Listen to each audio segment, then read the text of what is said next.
নমস্কার বন্ধুরা, সিম্পলি রন্ধনশালা চ্যানেলে আপনাদের সকলকে স্বাগত। আজ আমি আপনাদের সঙ্গে বাঁধাকপির পরোটা কি করে বানানো যায় সেই রেসিপি শেয়ার করে নেব। খুব সহজেই এবং টেস্টি হবে। তো চলুন বন্ধুরা দেখে নিই কী কী লাগছে, এবং অবশ্যই আমাদেরকে কমেন্ট করে জানান আপনাদের এই রেসিপিগুলো কেমন লাগছে, এবং আমাদের চ্যানেলের সাথে থাকুন। তো চলুন বন্ধুরা শুরু করি।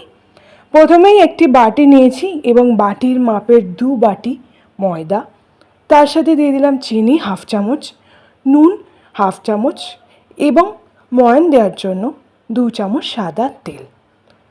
ময়দার সাথে সবগুলোকে খুব ভালো করে মিশিয়ে নেব। ময়দাটা যাতে দলা পাকিয়ে না থাকে সেই দিকটাও খেয়াল রাখতে হবে। তো এটাকে খুব ভালো করে মিশিয়ে নিয়েছি। এবার অল্প পরিমাণে জল দিয়ে এটাকে ডো বানিয়ে নেব। আমি এখানে কিন্তু উষ্ণ গরম জল দিচ্ছি, আপনারাও কিন্তু উষ্ণ গরম জল দিয়ে এই ডোটা বানাবেন, তাহলে কিন্তু এটা পারফেক্টলি তৈরি হবে। এবং ময়দাটা কিন্তু ঠিকঠাকভাবে মাখতে হবে, যেমন আমরা লুচি বা পরোটার জন্য ময়দা মাখি, খুব বেশি শক্ত নয় এবং খুব বেশি নরমও নয়।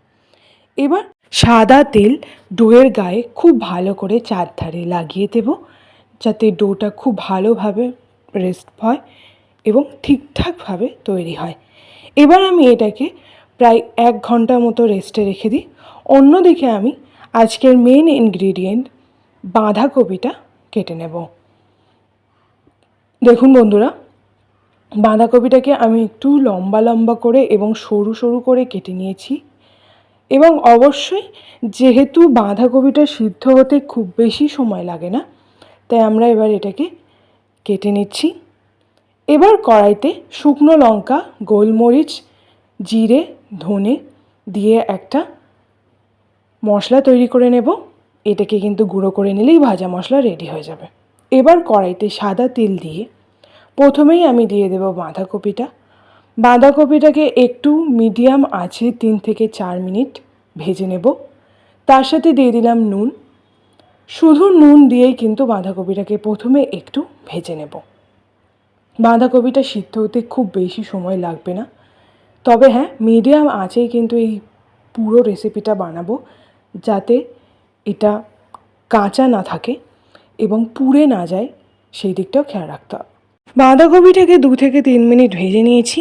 এবার দিয়ে দিলাম হলুদ গুঁড়ো, তারপরে দিয়ে দিলাম চিলি ফ্লেক্স, দিয়ে দিলাম আদার পেস্ট 1 টিস্পুন। এবার এটাকে খুব ভালো করে কষিয়ে নিচ্ছি। দেখুন বন্ধুরা, দেখতে কিন্তু দারুণ লাগছে এবং বাঁধাকপির রঙটা কিন্তু হালকা হালকা হবে, খুব বেশি হলুদ দিইনি। এবার আমি এতে দিয়ে দেব আলু, আগে থেকে সিদ্ধ করে রাখা আলু, সেটাও দিয়ে দিলাম। তবে আপনারা চাইলে কিন্তু আলুটা স্কিপ করতে পারেন এবং বাঁধাকপির সাথে গাজরও দিতে পারেন। তবে যেহেতু এটা বাঁধাকপির পরোটা, তাই আমি এখানে শুধু বাঁধাকপি ব্যবহার করব। তো স্টাফিং রেডি হয়ে গেছে, এটাকে আমি একটি বাটিতে তুলে নিলাম এবং এটাকে একটু ঠান্ডা হতে দিতে হবে। এটা ঠান্ডা হলেই কিন্তু আমরা বাঁধাকপির পরোটাটা বানিয়ে নেব। খুব কম সময়ের মধ্যেই বানানো যায় এবং সবথেকে বড় কথা, বাঁধাকপি যারা খেতে পছন্দ করেন না বা ভালো লাগে না, তারা কিন্তু অবশ্যই এইভাবেও বানিয়ে নিতে পারবেন। এবার ময়দার ডোটাকে রেস্টে থেকে নিয়ে একই সাইজের লেচি কেটে নেব। অবশ্যই খেয়াল রাখবেন লেচিটা যাতে খুব বড় না হয়ে যায়, কারণ এর মধ্যে স্টাফিং হবে, তো সেই দিকটাও খেয়াল রাখতে হবে। সমান সাইজের আমি 4টে লেচি কেটে নিয়েছি। এবার এই লেচির ভেতরে আমি বাঁধাকপির যে পুরটা বানালাম সেটা ভরে দেব। এটাকে খুব ভালো করে একটা পুলির আকারে করে নিয়েছি। এবার এর মধ্যে বাঁধাকপির স্টাফিংটা দিয়ে দেব। দেওয়ার পর এটাকে চারিদিক থেকে এইভাবে মুড়ে দেব। স্টাফিং যাতে বেরিয়ে না যায় সেই দিকটা কিন্তু অবশ্যই খেয়াল রাখবো, কারণ স্টাফিং বেরিয়ে গেলে ভাজার সময় এটা সমস্যা হবে এবং বেলার সময়ও সমস্যা হবে। সেই জন্য আমি খুব বেশি পাতলা করে এটাকে বানাচ্ছি না, একটু মোটা করে। এবার আমি এতে স্টাফিংটা দিয়ে দেব। দেখুন বন্ধুরা, বাঁধাকপিটাকে কিন্তু আমি একদম সিম্পলভাবে পুরটা বানিয়েছি এবং খুব সহজে, খুব তাড়াতাড়ি আপনারা বানাতে পারবেন। এইভাবে আমি সবগুলো স্টাফিং করে নেব। স্টাফিংটা খুব ভালো করে করে নিয়েছি এবং অবশ্যই যেহেতু এটাকে আমি বেলবো, তাই যাতে খুব বেশি পাতলা বা মোটা না হয় সেই দিকটাও খেয়াল রাখবো। এবং স্টাফিংটা বানানোর সময়, অর্থাৎ পুরটা বানানোর সময় খেয়াল রাখবেন যাতে সবজি এবং মশলা যা দেওয়া হয়েছে তা যেন ঠিকঠাকভাবে রান্না হয়। খুব সিম্পলভাবেই আজকের এই রেসিপিটা বানাবো, যাতে এটা খেতে স্বাস্থ্যকর হয় এবং যেহেতু পরোটা তাই মুখরোচক হবে এবং বিকেলের জল খাবারে কিন্তু এটা দারুণ জমে যাবে, বা সকালের ব্রেকফাস্টেও আপনারা এটা বানাতে পারবেন। সবগুলো আমি খুব ভালো করে স্টাফ করে নিয়েছি। এবার এক এক করে আমি সবগুলো থেকে বাঁধাকপির পরোটা বেলে নেব।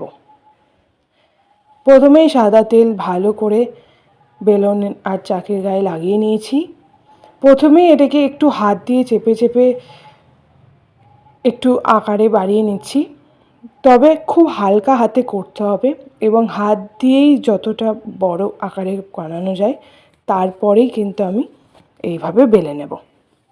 অবশ্যই খুব বেশি পাতলা হবে না, তাহলে কিন্তু স্টাফিংটা বেরিয়ে যাওয়ার সম্ভাবনা থাকে এবং সেটা যাতে না বের হয় সেই দিকটাই খেয়াল রাখতে হবে। দেখুন বন্ধুরা, এটা কিন্তু একটা সাইড একটু লেগে গেছে, সেই জন্য আমি এই অবস্থাতেই এটাকে ভেজে নিচ্ছি। তবে ভেতরে পুরটা কিন্তু ঠাসাই আছে, তাই এটা কিন্তু খেতেও দারুণ হবে। এবং পুর ভরার সময় অবশ্যই খেয়াল রাখবেন যতটা পুর বেশি দেবেন পরোটার টেস্টটা কিন্তু ততটাই ভালো হবে। এভাবেই একটা দিক আমি ভেজে নিলাম, উল্টো দিকটাও ভেজে নেব। আমি পরোটাটাকে তেল দিয়ে ভেজে নিচ্ছি এবং তার উপরে দিয়ে দিলাম বাটার।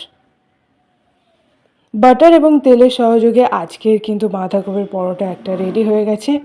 একইভাবে আমি বাকিগুলোকেও বানিয়ে নেব। দেখুন বন্ধুরা, স্টাফিংটা কিন্তু একদমই বের হয়নি, পুরো পুরটা খুব ভালোভাবে পুরো পরোটার মধ্যে স্প্রেড হয়ে গেছে। এবার আমি প্রথমে সাদা তেল এবং তারপর বাটার দিয়ে এটাকে ভেজে নেব। আপনারা চাইলে কিন্তু শুধু একটা দিয়েও ভাজতে পারেন, তবে বাটার দিলে এর টেস্টটা দারুণ হয়। একটা দিক এইভাবে ভেজে নেব, কাঁচা যাতে না থাকে এবং ঠিকঠাকভাবে যাতে ভাজা হয় সেই জন্য মিডিয়াম আছে একটু ঘুরিয়ে ঘুরিয়ে আমি পরোটাটা ভেজে নিচ্ছি। তো আজকের স্পেশাল রেসিপি বাঁধাকপির পরোটা কিন্তু রেডি হয়ে গেছে। আলুর দম বা আলুর তরকারির সাথে এটা সার্ভ করুন, দারুণ জমে যাবে। তো অবশ্যই আমাদেরকে কমেন্ট করে জানান কেমন লাগছে। ভালো লাগলে লাইক করে দিন, শেয়ার করে দিন, আমাদের চ্যানেলটিকে সাবস্ক্রাইব করে দিন, পাশের বেল আইকনটিও প্রেস করে দিন এবং আমাদের চ্যানেলের সাথে থাকুন। ধন্যবাদ।